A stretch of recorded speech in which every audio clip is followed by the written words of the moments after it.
Hey guys, how's it going? I Hello. am once again still Tyler, and I'm still Esther. I haven't changed our names. so this is our Q&A. We do this once a month, and the whole idea here is just to help you guys with some questions that you might have about your doggies. Right now, we have tons of people in the chat, and so if you guys want to comment or want to ask us thing, Yay. then we are more than happy to answer that. Sharon, we are glad to hear that. Um, Absolutely. Sometimes, and a lot of dog training is really simple things and just doing them and being consistent with them, and it can have a lot of really good results. We And also so, understand that some things can be hard to implement because dogs are just cute and they know it. And mhm, so they guilt trip us into doing things we shouldn't. yeah. So, as I said, if you guys have any questions, please comment them. That way we can answer them and we can help you guys out. To start with, however, we do have a few questions that have already been submitted ahead of time. And we're going to start by reading some of those. So, first off, do we want to start with this or do we want to wait until there's more people here? Because that's a fun one. Why we started? Yeah. Yeah, I don't. You throw a curveball, Oh, throw it. so let's start with this one. This is actually, hold on one second. Wait, let's do the subtle body language signals that dogs give. So, one of the questions that we had asked were what are some subtle body Do you language want to copy and paste signals it in there and then pop it up? that dogs give to us? Yeah, let's try that. So, this is one of the questions that we have. There. What are some subtle body language signals that dogs give before they react? So, if there had to be like one, if I was to give you one thing that I'm always cautious of when it comes to dogs interacting, I would say that's when a dog freezes. So Mhm. you have a lot of times something that's referred to as a play bow with a dog. And what that means is that's one dog telling another dog, hey, everything I'm about to do is just me playing with you. It's me joking around. So what you'll see a lot of times, it's where their front half, they'll kind of lower down really close to the ground and their butt will still stay sticking up in the air. And what that is, that's them telling the other dog, hey, whatever happens here, I'm just playing around with you. So what you'll see a lot of times is a dog will do a play bow and then they'll start growling or then they'll start showing teeth or then they'll start playing really hard. There's nothing wrong with that as long as at the beginning there was a play bow to let the one dog know that they're just playing around. Now, the reason I bring that up though is because what usually happens is the dogs will freeze. So their whole body, they'll go up and meet the dog, the whole body will freeze and then they'll drop down and do a play bow. Now, freezing, there's nothing wrong with that. What I don't like is sustained freezing. And so, what I mean by that is if they walk up, two dogs meet and they freeze and it just keeps going on. What I would classify it almost as like for an awkward amount of time to where they freeze, they're not moving, and then it just keeps staying and it just keeps staying. And there's no play bow, there's no breaking off and running away, there's nothing like that. But the dog just turns into a statue and nothing happens. That's pretty often going to turn into some sort of a bad situation, be that dogs fighting, be that one just getting scared or getting pinned on the ground. But for me, I would say the number one body language that I always look for when it comes to dogs is that awkward level of freezing when first meeting. Do you have anything? That was to agreeing to what Of you course. said. Subtle body language signals. Let's see. You have a few like small ones or not as popular ones. You have like when a dog starts panting a lot. That's when they're nervous. And Drooling. so if they are panting a lot, licking themselves, and these are in like awkward situations when you're not sure how they're going to react to something. If they're doing stuff like that, that generally means that they're nervous and they're trying to like either avoid the situation that they're in or and so like that those are signs that if you don't do something about it, if you don't advocate for your dog in those situations, then they're going to react and it's generally not going to be poor, Yeah, right? absolutely. So that would, yeah, I would say that's a few things. So the drooling, the constant licking, the freezing, Panting. yeah, the panting. Generally, you're going to see one of those things if it's a negative thing. If it's just overexcitement, like I said, you might see some of the play bowing and such. There's nothing wrong with that. But if any of those things happen, then it might be time to give your dog a little bit of space and then try reintroducing them once again. Because sometimes, a lot of times, what it comes down to is just an awkwardness. The dogs feel awkward, they don't know what to do. Nobody's there to help them or show them what to do. And so they behave in a way that is not a good way to behave. So, good question. Whoever that was. Next up, we have this Very one. It says, let me see real quick. Let me pop that down there. you gotta hide that. It says, what should I do if my dog is scared of fireworks or of storms? Loud noises, right? Fireworks, thunder, things along those lines. So there's a few different things you can do here. The number one, though, once again, if I'm sticking with what I did with the last question, if I had to give you one thing to do to deal with your dog being nervous about things, it would simply be to get your dog engaged on other things. If you guys remember last month, we had Jimmy and Christy were in here and they asked about their dog who's now super anxious from storms. And what I was talking about is it's really good to keep your dog's mind engaged on something. So what happens is they're sitting around the house, they're not doing anything, nothing's happening. They hear these loud noises, and these loud noises really freak them out. So they don't know what to do in that situation. So some dogs run around, some dogs bark, some dogs just pace everywhere. Some dogs curl up into a little ball in the corner and drool a lot, right? So the best thing that we can do for our dogs is step one, we don't comfort them when they're nervous, as mean as that sounds. We have it twisted that dogs are like humans and dogs are not like humans. Sorry to break it to you. So when they're nervous, we don't actually want to comfort them because what we're doing is we're inadvertently teaching them that them being nervous is what we want them to do. So if your dog's telling you, "Hey, I'm nervous," and I hold them, "Oh, it's okay. I'm petting them. I'm loving on them." What I'm actually telling them in a dog language is, "This thing that you're doing right now, I want you to continue doing it. That's a good thing that you're doing," which is a bad thing. That's not what we're trying to tell our dogs. So if we can first off tell them, "Hey, this isn't the right thing to do. Don't be nervous about it." And then second off, we can give them something else to think about, then that's going to be the best way to set your dogs up for success when it comes to being nervous about storms. You have anything to add there? That is what I would have said as well, right? You have, yeah, dogs are gonna like freak out. Here's the thing about this, like when they're scared of these things and you're trying to get their mind off of it and get them engaged on something else, ideally, like you, if you have time, like you leash them up and do some training with them or whatever.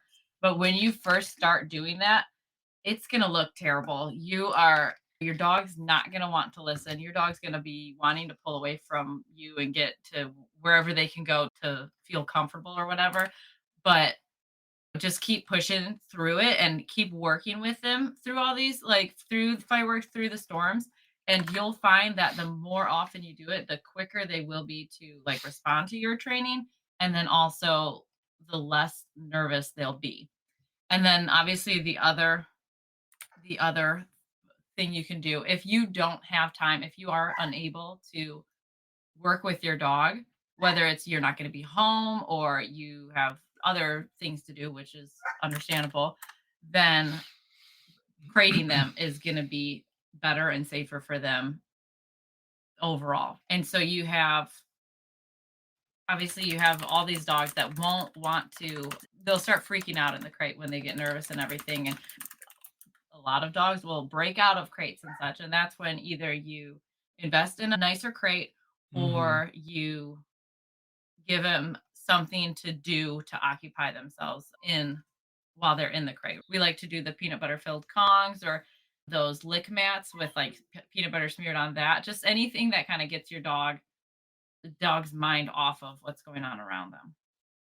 Keep going. I'm trying. I'm I doing was some like, stuff you're here. like throwing me off. Don't have ADD, but I'm like going, oh, so yeah, those are the two things. If you can work with your dog, if you can't, keep him safe in a crate.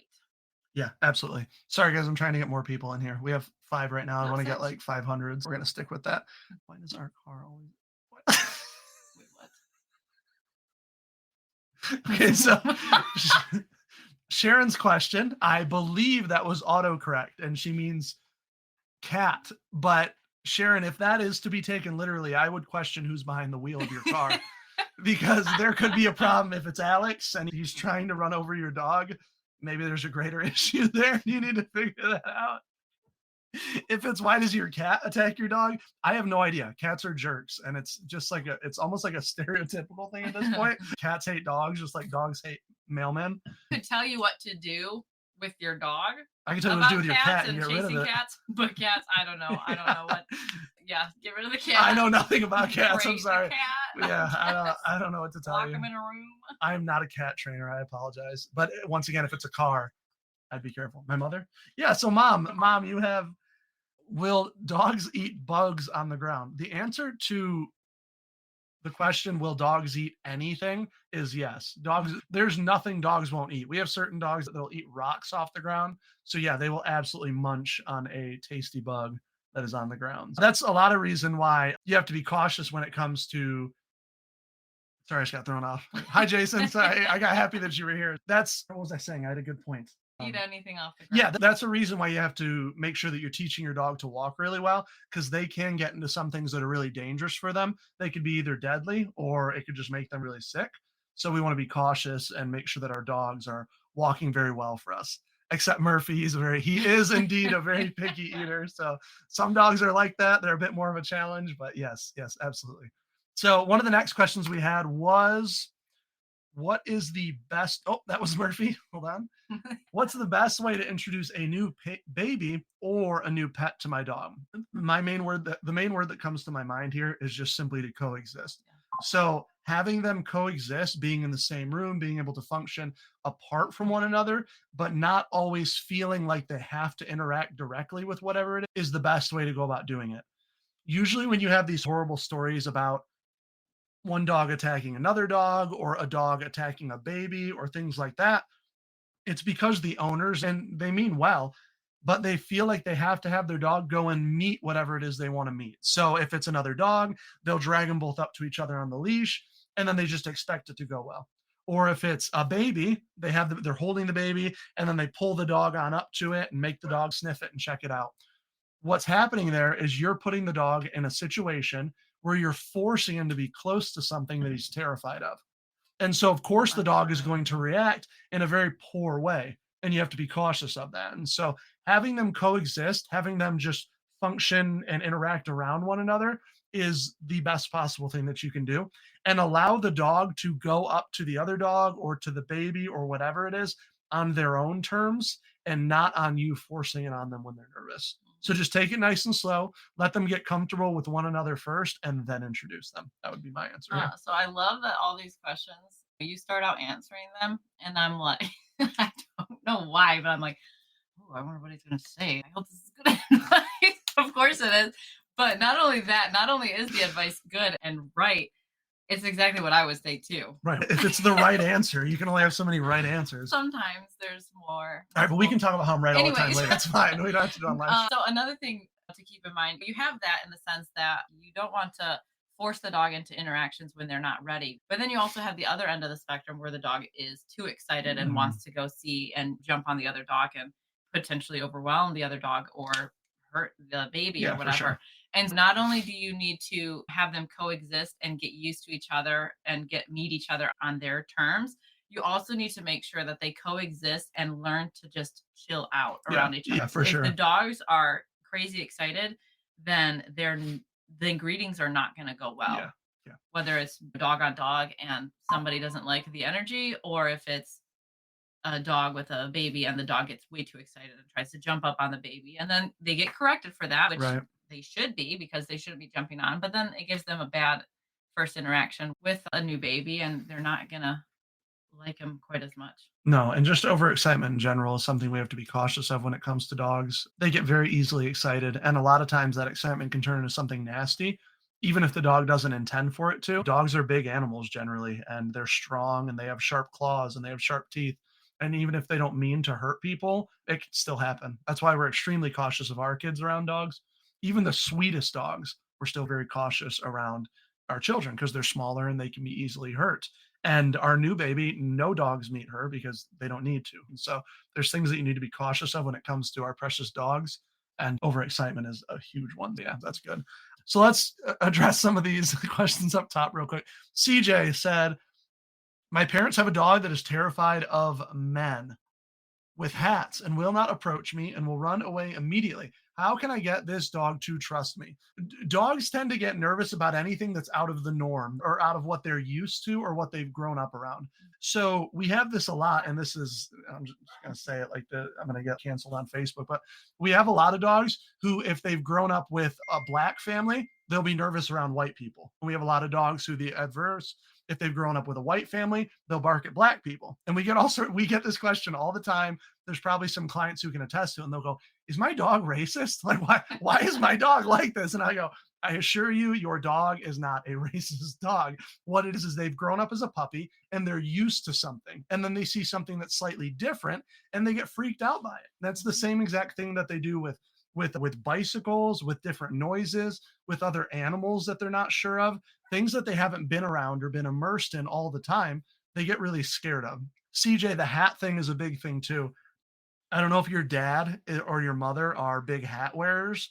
I don't think they are, but your dad might be. I can't quite remember. If they're not used to seeing hats all the time, they get freaked out by it because they see the outline of a human being and they go, I know what that outline is. I know what that is. Then you add a hat to it and our shape changes. And so they go, what's going on here? I'm freaked out by this. So you need to be cautious of whatever it is. Start by taking the hat off. Sometimes it's even good for the dog to see you put the hat on, so you have to be careful about that kind of stuff. Just getting your So dog used to it, immersing him with it. Good. yeah, okay, yeah, so that is, like, the first step in that, but how can we get this dog to get used to you? And that's just being around the dog and not addressing the dog. How many times do you say that you go into clients' homes and they're like, "Oh, my dog's not a fan of people," Right. or whatever, but then this dog's laying in Tyler's lap, and that's because he didn't come in with the intent of greeting and meeting this dog and giving it all the love and pets he can. He came in to and was talking to the owners and only giving the dog the attention it wanted.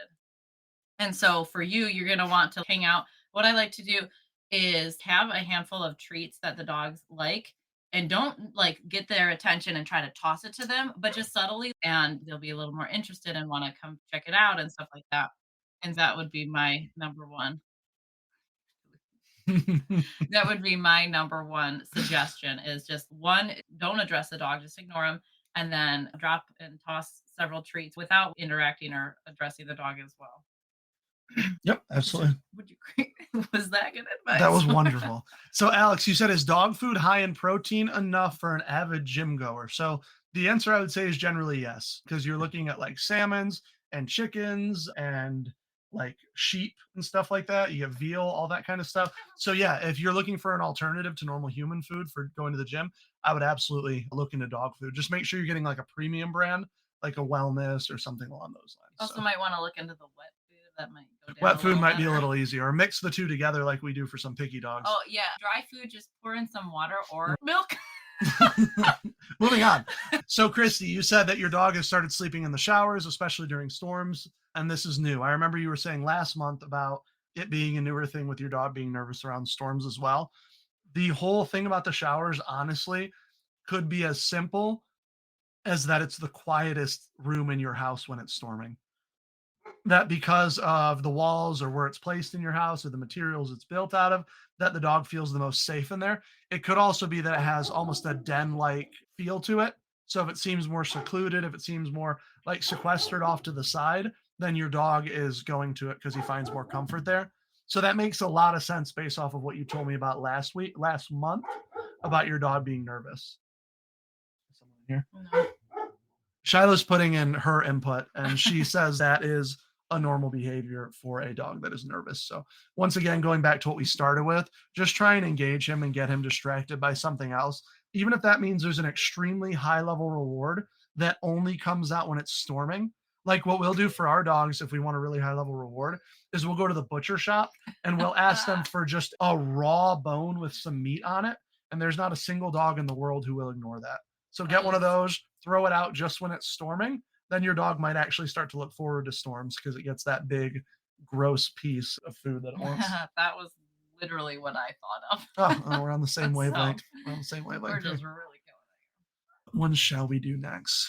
Could 100 dogs beat one gorilla? I'm gonna have 100 dogs beat CJ if he keeps asking these stupid questions. going. Yeah, Jimmy. So the Kong might just simply not be enough. If he's ever gotten a Kong at any other time, or if he's ever gotten whatever you're putting in there, food or peanut butter or whatever else, then it's probably just not a high enough reward. Do you want to go? Especially Do you want to go lovingly go quiet our dogs for a moment? our child. Yeah, I'll take care of the chat for a minute. Our dog. Yeah. Yeah, Jimmy, like I said, if it's just something that he's used to or that he's had before, you want it to be something that's completely new that he has not had before. So, like a bone from the butcher, or you live in Texas, you live in Florida, so like alligator meat or something like that. Just something that he's never had before. Is there any other that I'm missing here besides the dumb ones? No, there's not. All right, so let's do this one. Let's do a controversial one here. So this question is this. Let's see if you and I have the same answer. What's your favorite training tool and why? Okay, so what we'll do is we'll do 3, 2, Oh, 1, I go. gotta figure out which one would be my favorite. Okay, ready, listen. So it's gonna be Okay. 3, 2, 1, go. And then when I say go, we'll say the name of it, okay? Okay.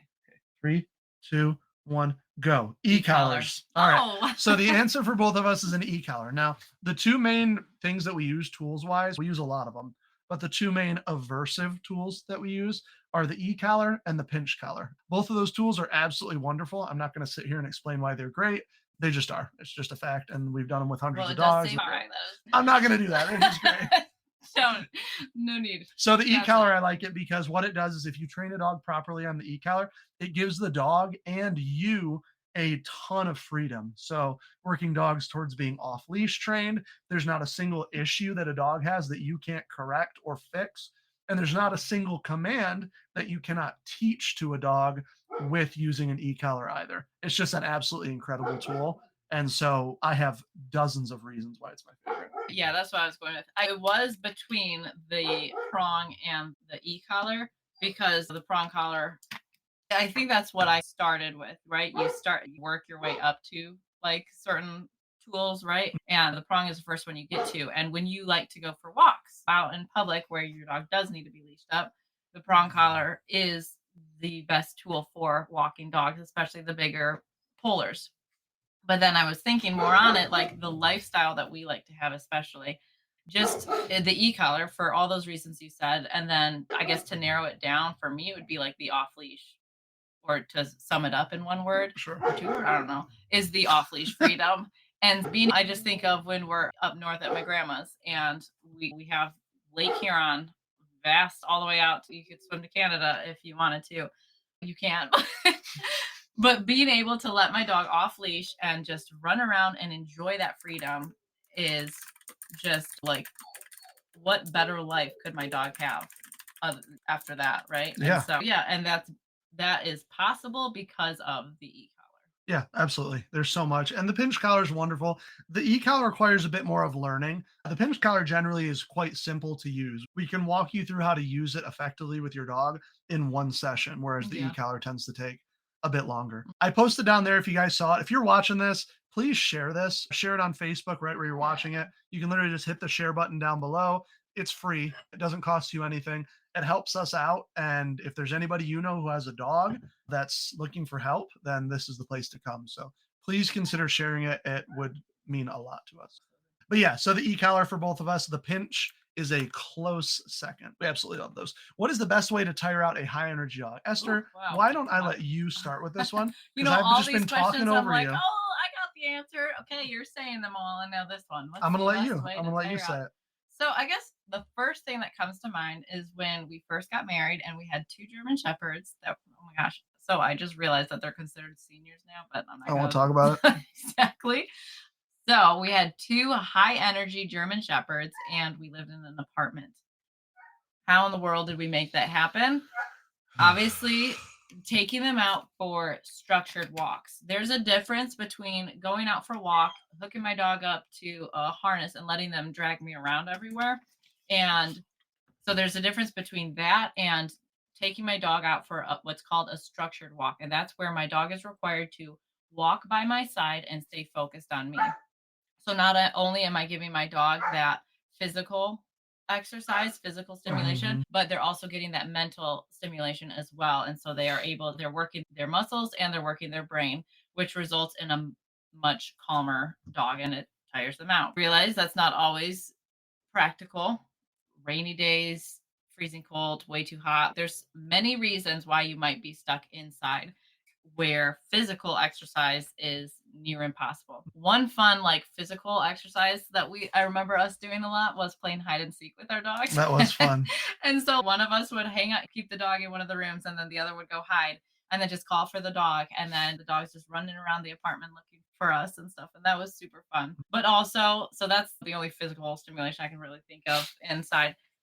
Mental stimulation is going to be key when you're stuck inside. And that first one is the place command, getting your dog to lay down and stay on their cot or their dog bed. And they need to stay there until you tell them that they can get up.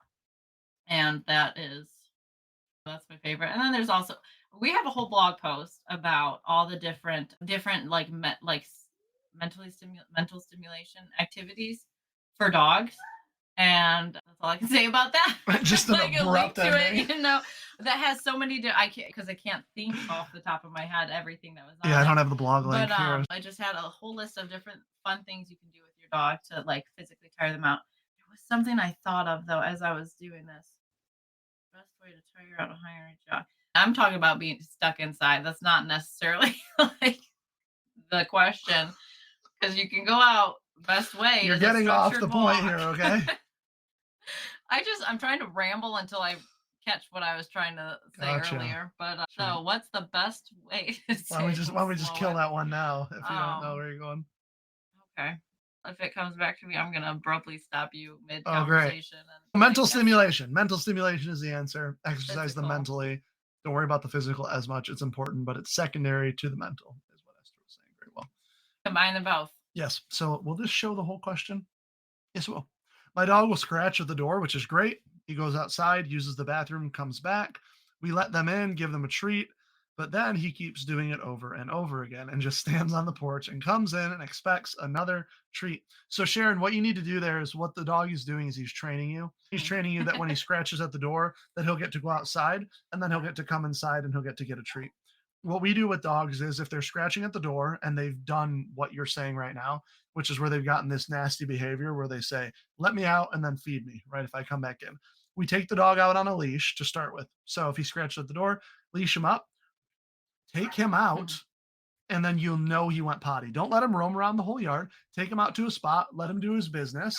And then once he's done his business, bring him back inside, give him a treat.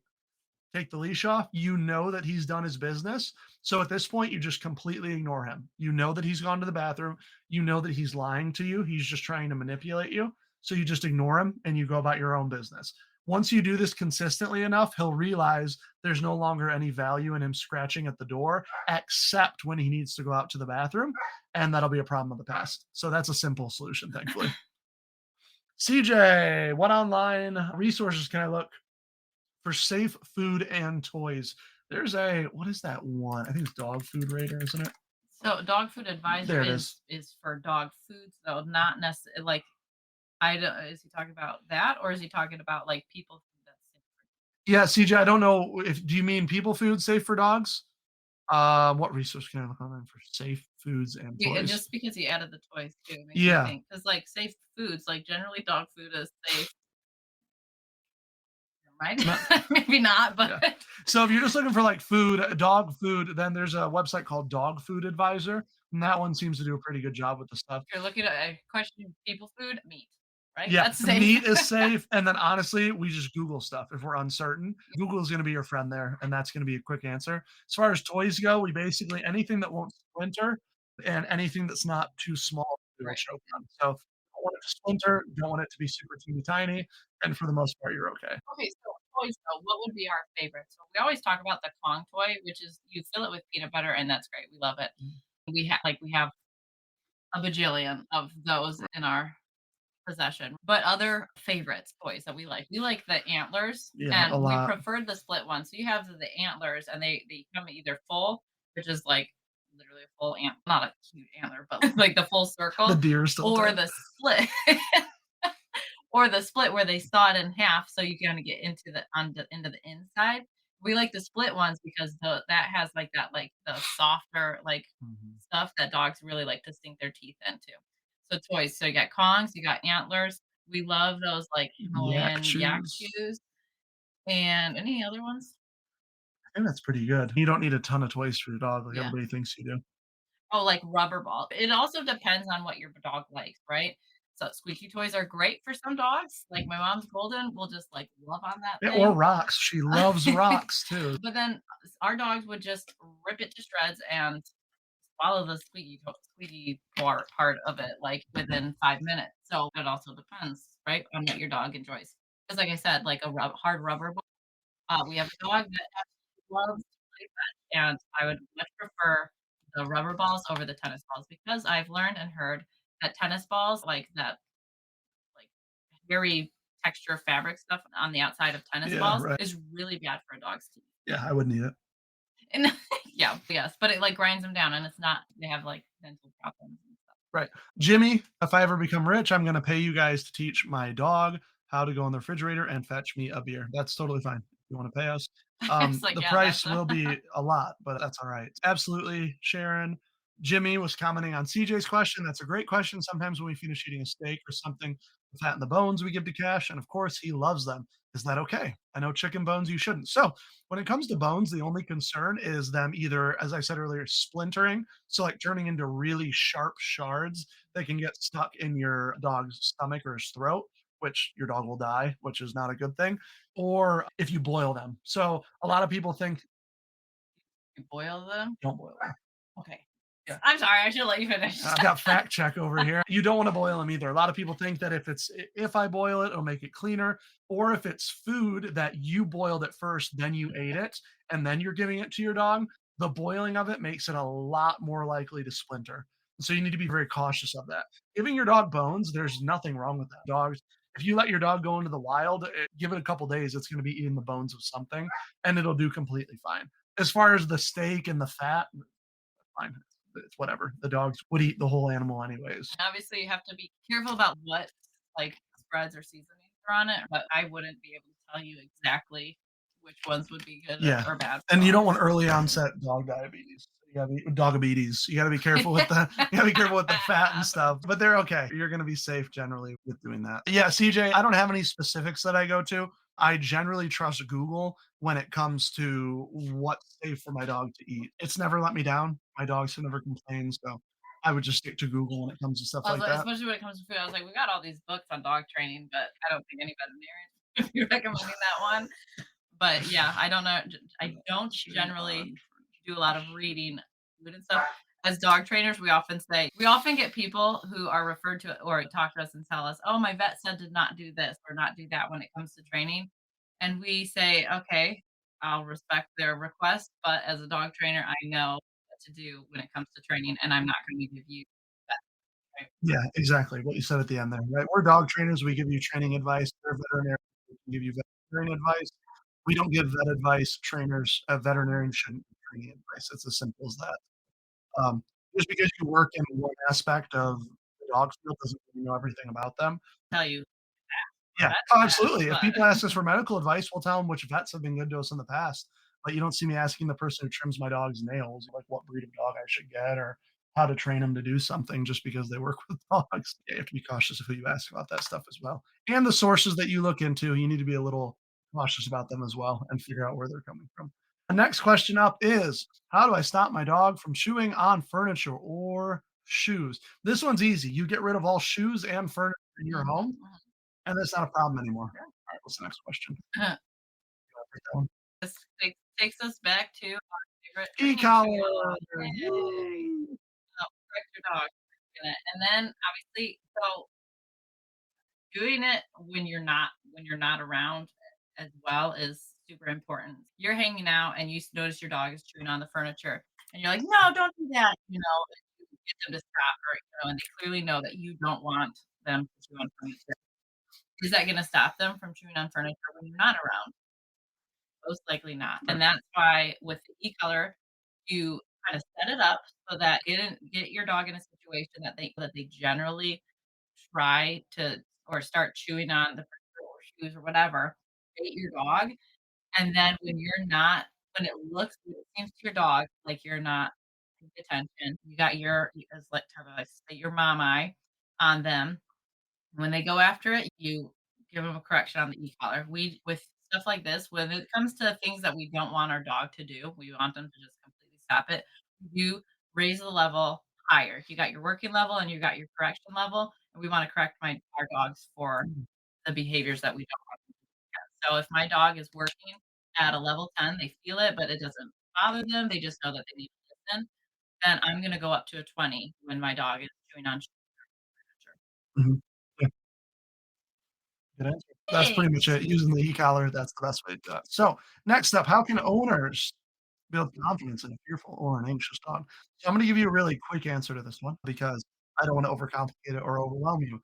So, when it comes to this, dogs get nervous or anxious when they're in a scenario that they don't know what to do in that scenario. So if you want to fix a dog from being anxious or nervous, you have to give the dog something to do. So in the circumstance earlier with Jimmy and Christy and their dog, if the dog is nervous because of a storm, give them something to do because if we don't, they're just going to pace or freak out or whine or be terrified. You can flip that over to every other circumstance that your dog is ever nervous in. Are they nervous of new people? Okay, well, give your dog something to do when there's new people around. Are they nervous about another dog? Okay, show your dog what to do when there's another dog around. So that is the very simple. Now, what that looks like is going to be different in every circumstance. It's going to be different depending on what it is that they're nervous from. But overall, simple answer: your dog is nervous. Give them something to do when they're nervous. Yeah, that's my go-to. Build confidence, how to build confidence, train them. But I also think of, like, fun little confidence exercises too, right?